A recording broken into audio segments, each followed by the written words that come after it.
기도하겠습니다. 하나님 감사합니다. 우리 교회 성도님들 함께 모여 한 주를 마무리하며 주님의 말씀 들을 수 있도록 허락하여 주시니 감사드립니다.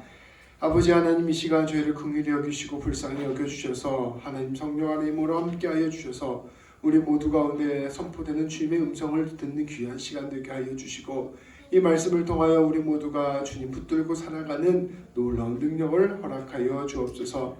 말씀 가운데서 주께서 말씀하여 주시고 성령님께서 일하여 주셔서 오직 주님의 뜻만이 남는 귀한 시간 될 수 있도록 인도하여 주옵소서. 예수님의 이름으로 기도합니다. 아멘.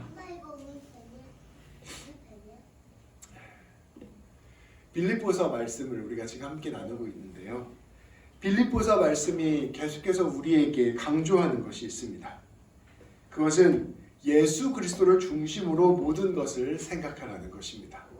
예수 그리스도, 그 예수 그리스도를 중심으로 생각하는 것, 모든 것을 예수 그리스도를 통하여 바라보는 것, 이것이 바로 빌립보서 말씀이 우리에게 해주는 말씀의 핵심입니다. 사람은 누구나 자기 삶의 기준이 있습니다. 돈이 기준인 사람도 있고 행복이 기준인 사람도 있습니다. 도덕적인 삶의 기준인 사람도 있고 신앙생활이 자기의 삶의 기준인 사람도 있습니다. 그리고 자기가 생각하기에 중요하다고 생각하는 이 기준을 중심으로 모든 것들을 판단하고 살아갑니다. 내가 생각하는 이 기준이 조금 내 안에 흡족하게 있으면 다른 것들이 좀 부족해도 잘 살고 있다고 생각합니다. 나는 가족 간의 행복이 가장 중요하다고 생각해. 이런 사람은 조금 돈이 없고 삶이 좀 어려워도 내 삶 행복하고 좋은 것이지, 이렇게 생각하게 된다는 것입니다. 그런데 내가 생각하는 그 기준이 부족하다고 생각하면 다른 많은 것들이 채워져도 갈증을 느끼며 살아갑니다. 내 인생에서 가장 중요한 것은 돈이야 라고 생각을 하는데, 내가 좋은 가족들이 있고 행복한 시간들이 있어도 통장에 돈이 없으면 불행하게 느끼게 되는 것이죠. 누구나 자기가 생각하는 그 기준이 있고 그 기준을 중심으로 자기 자신을 판단하고 자기 인생을 판단한다는 것입니다. 우리 성도님들은 어떤 기준으로 지금 내 인생을 생각하고 있는지를 잠시 한번 생각해 보시기 바랍니다. 그런데 빌립보서 말씀은 우리에게 선포합니다. 바로 예수 그리스도를 여러분의 삶의, 마음의, 삶의 가치관의 기준으로 삼으십시오 라고 선포하는 것입니다. 예수 그리스도를 기준으로 삼는 것, 예수 그리스도를 중심으로 삼는 것, 이것이 바로 예수님 믿는 사람입니다 선포하는 것입니다. 예수 그리스도를 기준으로 삼는다는 것이 무엇일까요? 우리를 위하여 지극히 높으신 이 하나님께서 이 땅에 사람으로 내려오셨다는 것, 그저 사람이 되신 것을 넘어서 죽기까지 순종함으로 십자가에서 죽으셨다는 것, 그것을 통하여 우리를 사랑하시고 용서하시고 구원하셨다는 것, 그리고 우리 예수님께서 부활하셔서 지금 우리의 모든 죄와 죽음의 권세를 물리치셨다는 것, 온 세상을 다스리는 분이 되셨다는 것, 지금도 우리 예수님께서 살아계셔서 우리 인생 주관하시고 책임져 주신다는 것을 믿고 따르는 것입니다. 예수님께서 오셔서 예수님께서 하신 그 모든 일들과 지금도 나의 삶 가운데 일하시는 그 일들을 내가 바라보고 그것을 내 삶의 중심으로 여기고 살아가는 삶을 의미하는 것입니다. 하나님께서 예수님을 통하여 우리에게 영원한 생명을 주셨다는 것, 그것을 내 마음에 가장 중요한 삶의 뿌리로 두고 살아가는 것, 이것이 바로 예수님을 기준으로 살아가는 것입니다. 바울은 이것을 깨달을 때 우리의 삶이 진정으로 사랑하는 삶이 될 수 있다고 믿었습니다. 내 힘으로, 내 능력으로 살아가는 것은 결국 한계에 부딪힙니다. 그러나 우리가 예수님을 깊이 알고 예수님 붙들고 살아가면 주님의 사랑을 아는 참 지혜와 지식을 갖게 되고, 그 주님의 사랑에 잠기게 되면 나도 모르게 사랑을 드러내는 삶을 살게 될 것입니다 라고 선포를 하는 것입니다. 또한 예수님을 우리 삶의 중심으로 모시고 살아갈 때 우리는 상황과 현실에 함몰되지 않고 용기를 내어 살 수 있다고 바울은 선포하였습니다. 이 편지를 쓸 당시에, 빌립보서를 쓸 당시에 바울은 감옥에 갇혀 있었습니다. 사람들이 바울을 보면서 저 사람은 지금 저주를 받은 것 같아, 하나님께서 저 사람을 왜 도와주시지 않을까, 저 사람은 실패한 것 같아 라고 생각하기도 하였습니다. 그러나 예수님을 마음의 중심으로 두고 예수님의 시선으로 보면 그것은 주님의 고난에 참여하는 것이었습니다. 맞이할 부활을 소망하며 가장 값진 삶을 사는 것이었습니다. 주님의 승리를 굳게 신뢰하면, 예수님을 내 삶의 기준으로 보기 시작하면 모든 고난과 어려움도 하나님이 내 삶 가운데 승리를 이루시는 길이라는 사실을 깨닫게 되는 것입니다. 바울은 빌립보 교회가 진실로 예수님을 기준으로 삼아 담대하게 주님의 뜻을 붙들고 살기를 소망하였습니다. 내 인생 살아갈 때 우리 예수님이 날 지금도 사랑하고 계시지. 내 인생 살아갈 때 우리 예수님께서 지금도 내 인생 책임져 주고 계시지. 내 인생 살아갈 때 주님이 나를 하나님의 선한 길로 불러주셨지. 이것들을 늘 생각하면서 내 인생 가운데서 주님 바라보면서 주님의 뜻을 이루어가는 삶을 사는 것, 이것이 바로 예수님 믿는 것이라는 것을 선포한 것입니다.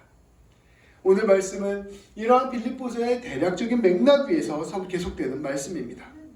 그런데 오늘 말씀은 이 이전의 말투와는 사뭇 다른 분위기가 펼쳐집니다. 1절 말씀에 보면 바울이 이렇게 이야기합니다. 여러분 형제들, 주 안에서 기뻐하십시오. 여러분, 너희에게 같은 말을 쓰는 것이 내게는 수고로움이 없고 너희에게는 안전합니다. 기뻐하십시오. 주님 붙드십시오. 이렇게 따뜻한 권면을 하다가 갑자기 2절에서부터 말이 거칠어지는 것입니다. 우리 2절 말씀 함께 볼까요? 같이 한번 공독하겠습니다. 개들을 삼가고 행악하는 자들을 삼가고 몸을 상해하는 일을 삼가라. 아멘. 죄송합니다. 바울이 매우 거친 말을 합니다. 개들을 삼가라. 여기서 말하는 개는 그 동물 개가 아니에요. 여기서 말하는 개는 속된 표현으로 개 같은 사람들이라는 뜻입니다. 그러니까 우리도 그 개, 이렇게 욕이 있잖아요. 그런 말처럼 욕을 하는 거예요. 개들을 삼가라. 개 같은 사람들을 조심하라. 바울은 그들이 악을 행하는 사람이라 선포하였습니다. 그리고 이어서 몸을 상해하는 일을 삼가라 선포하였습니다. 이게 뭔 소리인가? 갑자기 개들을 삼가고 행악자들을 삼가고 몸을 상해하는 일을 삼가라. 이게 무슨 뜻일까? 이 맥락을 좀 이해할 필요가 있습니다. 바울이 이처럼 격렬하게 비판하고 있는 사람은 다름 아닌 할례를 주장하는 사람들이었습니다. 그래서 몸을 상해하는 일, 이것은 할례를 뜻하는 거예요. 당시에 많은 사람들이 예수님을 믿고 하나님의 백성이 되면 이제 할례를 받아야 한다고 주장하였습니다. 이 할례가 오늘날로 표현하면 포경수술이죠. 이 수술을 받아야 된다고 주장하는 것입니다. 왜냐하면 이제껏 이 할례는 유대인들이 해왔던 하나님 백성의 징표였기 때문입니다. 창세기 17장에 보면 하나님께서는 아브라함과 언약을 맺으시고 아브라함에 속한 모든 집안 사람들이 할례를 받아야 한다고 말씀하셨습니다. 더욱이 출애굽기 12장 48절 말씀은 이렇게 봉독합니다. 제가 봉독하겠습니다. 너희와 함께 거류하는 타국인이 여호와의 유월절을 지키고자 하거든 그 모든 남자는 할례를 받은 후에야 가까이하여 지킬지니 곧 그는 본토인과 같이 될 것이나 할례 받지 못한 자는 먹지 못할 것이니라. 아멘. 이방인들, 하나님을 알지 못했던 사람들이 하나님의 백성이 되고자 하면 반드시 할례를 받아야 한다는 구절이 이 출애굽기 말씀에 나와 있습니다. 그렇게 유대인들이 생각하기에 이방 사람들이 이제 하나님의 백성이 되었다고 하면 당연히 구약의 말씀에 따라서 할례를 받아야 한다고 생각했던 것입니다. 예수님으로 말미암아 하나님 백성이 되었다 고백하는 사람들은 당연히 이제 할례 의식을 치러야 한다고 생각했던 것이죠. 근데 이렇게 생각했던 사람이 결코 적지 않았습니다. 지금은 이렇게 얘기하는 사람 거의 없지만 그때 당시만 해도 이게 굉장히 많은 사람들의 주장이었어요. 그런데 바울은 이러한 주장을 하는 사람들을 개라고 표현하는 것입니다. 맹렬히 비판하였습니다. 그리고 그러한 주장을 하는 사람들은 행악자, 곧 악을 행하는 사람들이라 비판하였습니다. 바울은 왜 이렇게 할례를 행해야 된다라고 이야기하는 사람들을 강하게 비판하였을까요? 그것은 두 가지 이유가 있었습니다. 한 가지는 신학적인 이유가 있었고 한 가지는 윤리적인 이유가 있었습니다. 첫 번째로는 신학적인 이유였습니다. 할례라는 것은 자기 살 일부를 잘라내는 의식이었습니다. 그래서 이 자기 살을 일부를 잘라내면서 내 생명을 하나님께 바칩니다라는 의미가 담겨져 있었어요. 이제부터 내가 하나님 백성으로서의 정체성을 기억하고 순종과 헌신의 삶을 살겠다는 의미를 담은 예식이었습니다. 그런데 바울은 이 할례에 담겨져 있는 정신이 예수님 안에서 온전히 성취됐다고 생각하였습니다. 예수님을 믿고 예수님의 십자가 부활을 믿고 당연히 내 삶을 하나님께 내어드리기로 했다면 이 사람은 이미 마음 안에서 할례를 했다고 생각하는 것입니다. 그것을 육체에 새기지 않아도 이미 이 사람은 하나님께 자기의 모든 삶을 내어드린 것이고 순종과 헌신의 삶을 결단한 것이라 생각했던 것입니다. 그렇기 때문에 그리스도인이 되었음에도 불구하고 다시 할례를 받아야 된다는 것은 예수님께서 이미 부어주신 능력을 무시하는 것이라 생각하였습니다. 여기에서 제가 얼마 전에 들었는데요. 이 다운타운에서 배 타고 알래스카까지 가는 크루즈가 있대요. 그래서 그걸 타고 이제 여행을 갔다 오는 사람들이 있더라고요. 근데 그 크루즈 그 티켓을 사면 그게 뭐 몇천 불 하더라고요. 사면 그 크루즈 안에서 있는 모든 밥이 다 공짜라는 거예요. 근데 어떤 사람이 그 크루즈 티켓 사가지고 이제 여행 가려고 하는데 어떤 사기꾼이 와서 이러는 거예요. 이제 밥을 사야 된다고 배에서 불물 거냐고 내가 밥값 있는 티켓이 있으니까 싸게 내 거 사가라고 이렇게 얘기하면 그 사람 사기꾼이잖아요. 이미 이 사람이 다 받았는데 다 권한이 있는데 추가로 뭐가 필요하다고 이야기하는 것 자체가 말이 안 되는 이야기잖아요. 이와 마찬가지입니다. 예수님을 믿으면 모든 걸 다 패키지로 받은 거예요. 할례도 받고 유월절도 받고 그 예수님이 그 구약에 나왔던 모든 구약 이스라엘 백성들의 은혜를 예수님을 통하여 다 받은 것입니다. 근데 이 다 받았는데 또 와가지고 또 할례해야 된다고 하면 예수님의 그 보혈의 은혜를 왜곡하는 것이라 생각하는 것입니다.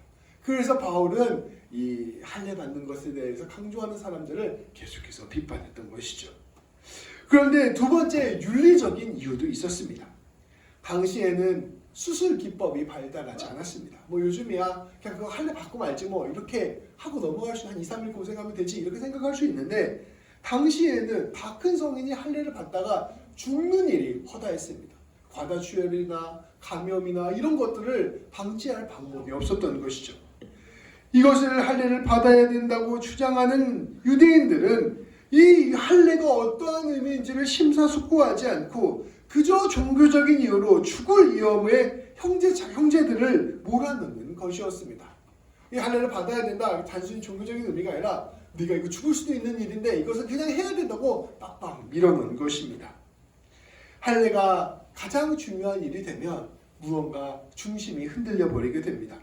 결국에는 종교적인 예식과 전통과 혈통이 가장 중요한 일이 되어버린 것입니다. 날 때부터 할례를 받은 사람, 유대인들은 이미 할례를 받았기에 너무나 떳떳하게 할례 받아야 된다고 이야기하고 다닐 수 있겠지요. 그런데 할례를 받지 못한 사람은 종교적인 죄책감에 빠져 교회를 다니게 되는 구조가 되게 되는 것입니다. 어떤 사람은 용기가 없을 수도 있고 어떤 사람은 상황과 형편 때문에 못할 수도 있는데 할례 받지 못했다고 해서 계속해서 정죄받고 비난받는 구조 안에서 교회 생활을 하게 되는 것이죠. 자연스럽게 교회 안에서 신앙 좋은 사람, 하나님과 가까이 있는 사람들은 전부 다 유대인들이 되고 새로 신앙인에 들어온 사람들은 밑에서 그 사람들을 우러러보게 되는 그런 구조가 교회 안에 펼쳐지게 되는 것입니다. 결국 예수님은 사라지고 종교적인 체계만이 자리 잡는 문제가 발생하게 되는 것입니다. 교회에 다니는데 교회 오래 다니는 것이 가장 중요합니다 라고 얘기하면 자연스럽게 교회 안에 교회 오래 다니는 사람부터 교회 나중에 다니는 사람끼리 위계가 이렇게 생기게 될 것입니다. 여러분 교회에서 헌금 많이 내는 사람이 가장 중요합니다 라고 이야기하는 게 중심이 되어버리면 헌금을 가장 많이 내는 사람부터 가장 조금 내는 사람까지 자연스럽게 위계가 형성이 될 것입니다. 여러분 교회에서 직분이 가장 중요합니다 라고 이야기하면 직분 가장 높은 사람부터 직분이 없는 사람까지 이렇게 위계가 형성이 될 것입니다. 교회 안에서 예수님 말고 다른 것이 가장 중요한 것처럼 여겨지는 순간 그때부터 그것을 중심으로 일종의 우상숭배적 문화가 생기게 되는 것입니다. 결국 할례를 주장하는 사람들은 자기들의 권위와 위계를 위해서 다른 사람의 목숨을 위협하는 일들을 한 것입니다. 내가 할례가 가장 중요합니다 라고 주장하면서 할례 받아야 됩니다 이야기하는 유대인들은 결국 다른 사람들의 목숨을 담보로 해서 자기 어떤 종교적 권위를 높이는 그러한 일들을 저지른 것이죠. 바울은 이것을 예리하게 통찰하고 그래서 개라고 비판한 것입니다. 예수님의 자리에 다른 종교적 장치를 갖다 놓는 것 이것이 가장 하나님 보시기에 악한 일이라는 것을 바울은 폭로한 것입니다. 우리도 이러한 일들을 늘 경계하고 심각하게 받아들여야 할 것입니다. 예수님 믿는 사람들의 공동체에는 늘 예수님이 중심이 되어야 됩니다. 예수님이 중심이 된다는 것은 무엇일까요? 예수님이 우리 한 사람 한 사람을 당신의 피값으로 구원해 주셨다는 것을 진실로 받아들이는 것입니다. 예수님의 은혜 앞에서, 예수님 앞에서 우리 중 누구도 자랑할 만한 사람이 없다는 것을 서로가 인정하고 받아들이는 것입니다. 그렇기 때문에 내가 나를 드러내지 않고 나를 높이는 것이 아니라 늘 겸손하게 주님만을 드러내고 주님만을 찬양하는 그런 공동체가 되는 것입니다. 오직 은혜가 왕노릇해야 되고 오직 십자가의 보혈이 중심이 되는 그런 공동체가 되어야 하는 것입니다. 누구도 우리 예수님 앞에서 자랑할 것이 없습니다. 날마다 낮아지고 날마다 섬기고 날마다 주님만을 드러내는 그런 신앙생활을 해야 합니다. 내가 가진 것이 어떠한 것이든 주님 앞에서는 지푸라기에 불과하고 오직 주님의 은혜가 우리 모두를 감싸고 있음을 깊이 기억하는 것, 이게 바로 예수님 믿는 사람들입니다.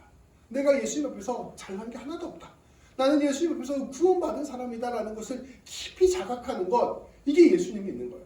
그리고 그 예수님께서 나를 용서하시고 구원하셨듯 내 옆에 있는 이 사람도 똑같은 은혜와 보혈로 구원하여 주셨다라고 생각하는 것, 이것이 바로 예수님 믿는 사람들의 공동체입니다. 십자가 앞에서 더욱 내가 죄인된 자신을 깨닫고 더욱 큰 은혜를 알게 되는 것이 신앙의 경륜입니다. 이것이 바로 예수님 중심의 신앙생활입니다. 예수님을 삶의 기준으로 삼는 신앙생활인 것입니다. 그러니까 계속해서 빌립보서 말씀의 맥락이 이어지죠. 여러분, 예수님의 삶의 기준으로 삼아야 됩니다. 예수님을 중심으로 두어야 됩니다. 이 맥락이 신앙생활에도 그대로 적용돼야 되는 것을 말씀은 우리에게 보여주고 있는 것입니다. 교회에서 누가 더 교회를 오래 다녔는가? 누가 더 헌신과 노력을 많이 했는가? 누가 더 많은 은사를 받았는가? 누가 더 직분을 가졌는가? 누가 더 교회의 중심인가를 따지기 시작하면 교회에는 반드시 우상숭배가 생기고 위기가 생기고 예수님이 뒷전으로 밀려나는 일이 생깁니다. 하나님을 위해 이러한 것들을 주장한다 하면서 결국엔 가장 크게 악을 행하는 사람, 개와 같은 사람이 되는 것입니다. 바울은 그것을 심각하게 경계하였습니다. 그래서 신천지 이단이 이거와 정반대예요. 신천지는 어떻게 하냐면 전도를 많이 할수록 하나님과 가깝거든요. 내가 이 신천지에 헌신하고 시간을 많이 쏟을수록 하나님과 가깝다고 가르칩니다. 그러면 어떻게 되나요? 가장 열심히 한 사람, 가장 전도를 많이 한 사람이 조직의 우두머리가 됩니다. 가장 처음 오거나 아직 아무것도 못한 사람이 가장 바닥이 되는 거예요. 그래서 일종의 피라미드 같이 생기게 되는 거죠.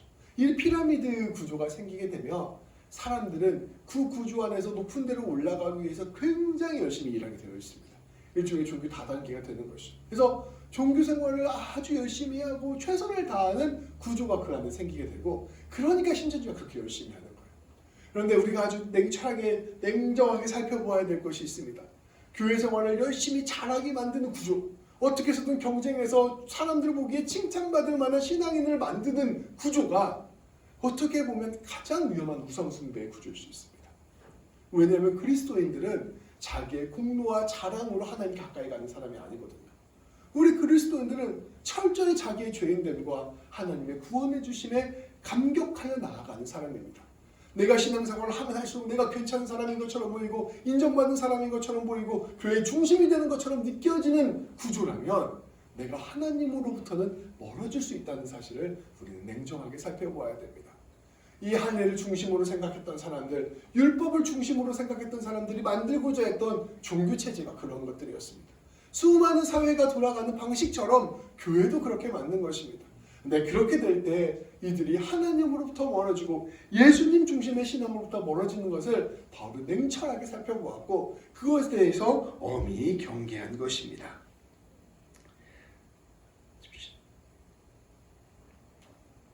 네.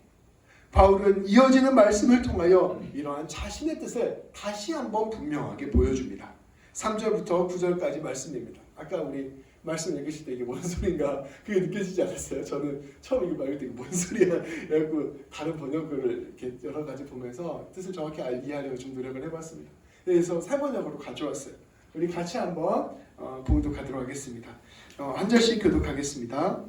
하나님의 영으로 예배하며 그리스도 예수 안에서 자랑하며 육신을 의지하지 않는 우리들이야말로 참으로 할례받는 사람들입니다. 하기야 나는 육신에도 신뢰를 둘 만합니다. 다른 어떤 사람이 육신에 신뢰를 둘 만한 것이 있다고 생각하면 나는 더욱 그러합니다. 나는 난지 8해 만에 할례를 받았고 이스라엘 민족 가운데서도 베냐민 지파요 히브리 사람 가운데서도 히브리 사람이요 율법으로는 바리새파 사람이요 율법으로 의를 박탈 사람이요 율법의 의로는 흠잡을 데가 없는 사람이었습니다. 그러나 나는 내게 이루었던 것은 무엇이든지 그리스도 때문에 해로운 것으로 여기게 되었습니다. 그뿐만 아니라 내 주 예수 그리스도를 아는 지식이 가장 고상함으로 나는 그 밖의 모든 것을 해로 여깁니다. 나는 그리스도 때문에 모든 것을 잃었고 그 모든 것을 오물러 여깁니다. 나는 그리스도를 얻고 그리스도 안에 있는 사람으로 인정받으려고 합니다. 나는 율법에서 생기는 나 스스로의 의가 아니라 그리스도를 믿는 믿음으로 말미암아 오는 의, 곧 믿음에 근거하여 하나님에게서 오는 의를 얻으려고 합니다. 아멘. 바울은 선포합니다. 여러분, 할례라는 것이 무엇입니까? 하나님의 영으로 예배하고 그리스도 예수 안에서 자랑하며 육신을 의지하지 않는 것이 곧 할례를 받는 것입니다. 하나님의 사람들이란 사람들에게 보여주기 위해서 예배하고 사람들에게 자랑하기 위해서 예배하는 사람들이 아닙니다. 하나님의 사람들이란 성령님께 사로잡혀 예배하는 사람입니다. 성령님께서는 우리에게 가르치십니다. 우리 예수 그리스도께서 우리를 위하여 죽으셨다. 그분의 부활이 우리의 구원이 되었다. 더욱 예수님을 깊이 깨닫고 예수님의 부활 안에 거하게 하는 것, 이것이 바로 성령님께서 하시는 일입니다. 예수님을 우리가 진실로 할례 받았다는 것은 내가 이렇게 할례를 받았으니 사람들 보기에 내가 이렇게 훌륭한 종교인 되었습니다. 이게 바로 할례 받은 사람이 아니라는 거예요. 내가 예배를 드릴 때 거룩한 모습으로 막 멋있는 기도를 하면서 하인 보시기에 사람들 보기에 거창한 예배를 드리는 것, 이게 진정한 할례를 받은 예배가 아니라는 거예요. 예배의 중심으로 깊이 들어가서 진실로 그 안에서 성령님의 감동으로 말미암아 예수님께서 나를 위하여 죽으셨다는 걸 깊이 깨닫게 되는 것, 그 예수님의 사랑과 은혜를 진실로 받아들이고 그 예수님의 은혜 안에 내 자신을 내어드리는 것, 이것을 누리는 예배가 진실로 하나님 앞에서 할례 받은 자의 예배라는 것이죠. 이러한 예배를 드리는 사람이 바로 할례 받은 사람입니다 라고 이야기하는 것입니다. 겉으로 다른 사람 보기에 그럴싸한 사람 되는 거 아니고 진실로 마음으로 하나님 붙들고 나아가는 사람, 예수님 만나는 사람, 이 사람이 할례 받은 사람입니다 이야기하는 것입니다. 잠시만요.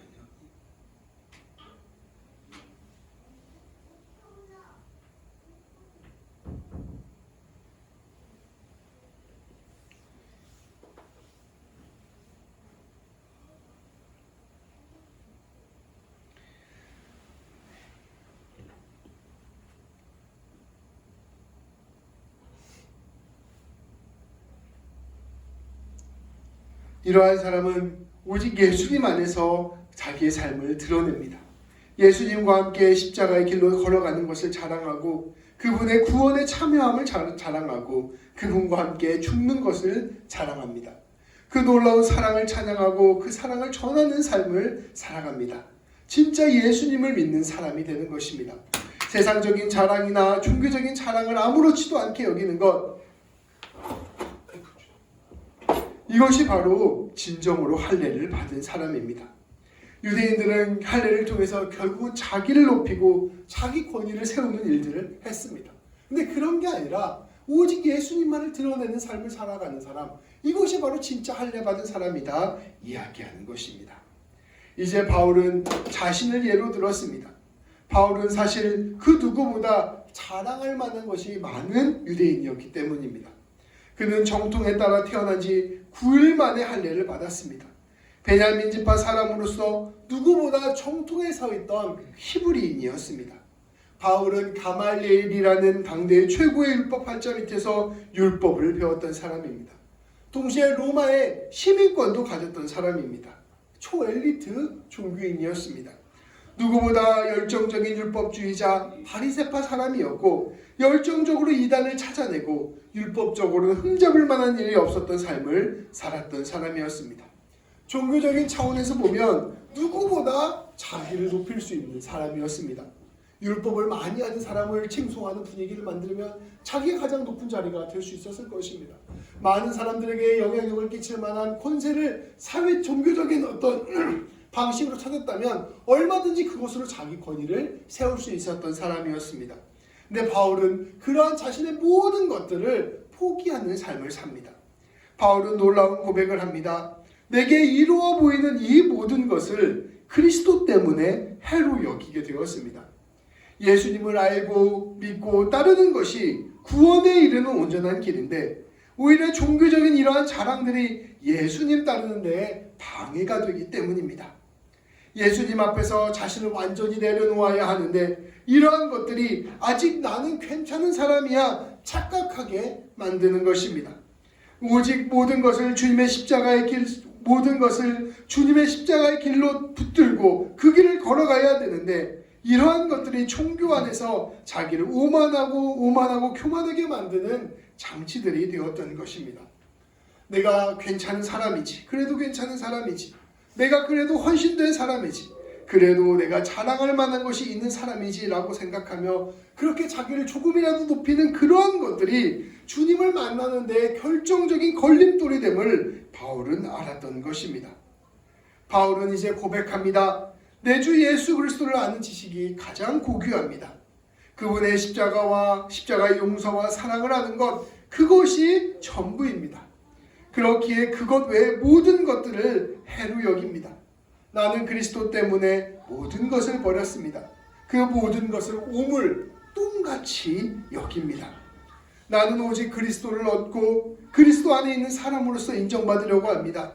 내가 무엇인가를 해서 의로움을 얻는 것이 아니라 오직 예수 그리스도의 은혜로 말미암아 하나님께서 주시는 의로움을 따를 것입니다. 성도 여러분, 우리는 철저히 예수 그리스도를 중심으로 기준으로 삼아야 합니다. 내가 무엇인가를 해서 그것으로 조금 나은 사람이 되었다고 생각하는 순간 그것이 바로 내 믿음의 걸림돌이 됩니다. 주님 앞에서 완전히 엎드리는 것, 내 자신이 철저히 죄인이요 오직 은혜로 구원을 얻게 되었다는 것을 깊이 깨닫는 것, 이것이 바로 신앙의 핵심입니다. 이 깨달음은 우리 스스로 깨닫는 것도 아닙니다. 이것이야말로 하나님께서 주시는 선물입니다. 진실로 주님의 은혜를 아는 사람이 알게 되는 경지입니다. 우리는 이것을 하나님께 구해야 할 것입니다. 바울은 10절, 11절 말씀에서 이렇게 봉독합니다. 내가 바라는 것은 그리스도를 알고 그분의 부활의 능력을 깨닫고 그분의 고난에 동참하여 그분의 죽으심을 본받는 것입니다. 그리하여 나는 어떻게 해서든지 죽은 사람들 가운데서 살아나는 부활에 이르고 싶습니다. 바울은 고백합니다. 제가 바라는 것은 오직 예수님을 아는 것입니다. 그분의 부활의 능력을 깨닫는 것입니다. 그래서 기꺼이 고난에 동참하는 것이요 죽음을 본받는 것입니다. 놀라운 주님의 사랑과 은혜를 깨닫고 그 앞에서 우리 존재를 깨달으며 그 안에서 주님 따라가는 삶을 살아가는 것입니다. 그 십자가의 길로 걸어가 부활 생명 열매를 맺는 것, 그것이 바울이 생각하는 복음이었습니다. 성도 여러분, 우리 모두 예수 그리스도를 주목합시다. 내 마음을 유혹하는 것은 거대한 내 삶에서 내가 흔들릴 수 있을 만한 거대한 유혹들, 이런 게 우리의 삶을 무너뜨리는 것이 아닙니다. 우리의 신앙을 무너뜨리는 것은 내가 지금 잘하고 있구나, 내가 지금 훌륭하구나, 나 정도면 괜찮은 신앙인이구나 생각하는 그것이 바로 나를 무너뜨리는 신앙의 함정입니다. 그것을 가지고 우리는 누군가를 정죄하고 판단하게 됩니다. 그것을 가지고 우리는 하나님 앞에서 하나님이 아닌 다른 것들을 사랑하게 됩니다. 하나님을 사랑하고 예수님을 사랑하는 것을 살짝 비껴내서 하나님을 사랑하고 있는 나 자신을 사랑하고 하나님을 따르고 있는 나 자신을 사랑하고 하나님을 섬기고 있는 나 자신을 사랑합니다. 이것이야말로 치명적인 위험인 것입니다. 나를 지켜 세우려는 모든 그러한 시도들을 정직하게 바라봅시다. 목회를 하면서도 마찬가지예요. 내가 조금 목회를 잘했다 싶으면 이 정도면 하나님 보시기에 괜찮은 목사 아닙니까? 이렇게 생각하게 되는 거죠. 근데 이것이야말로 치명적인 하나님 앞에서의 함정인 것입니다. C.S. 루이스는 교만이라는 것은 다름 아닌 자기 자신에 대한 과도한 관심이라 하였습니다. 이 모든 것들을 내려놓고 우리의 믿음의 주님이신 예수님을 바라봅시다.